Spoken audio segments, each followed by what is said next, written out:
Hey guys, today I'm going to tell you how to fix overheating issue in Samsung Galaxy A17, A37 or A57. If you are using Galaxy A17, A37 or A57 and you're facing the issue that your device or your phone is overheating, so let's see some possible fixes for this. So the very first thing you can try, you have to go to your settings here. Now in settings, just scroll down, go to software update, make sure that your phone is up to date because sometimes it might be that if your phone have any pending software update, so it will overheat your phone. So you have to make sure that your phone is up to date. Then go to battery and enable battery saver from here. Basically your battery saver limit your CPU usage to up to 70%.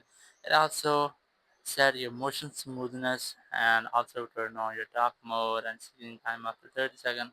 These all functions or features help you to cool down your phone. So once I've done this, go back.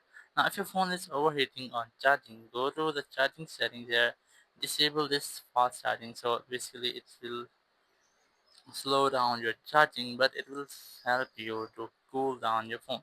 So once I've enabled all of these, now your phone will be cooled down in up to 15 to 20 minutes. You just have to wait for this while you use your phone at this time. And once I've done, after 15 to 20 minutes, you can easily use your phone without any overheating issue. Thank you very much for watching the video. Until next video, bye bye.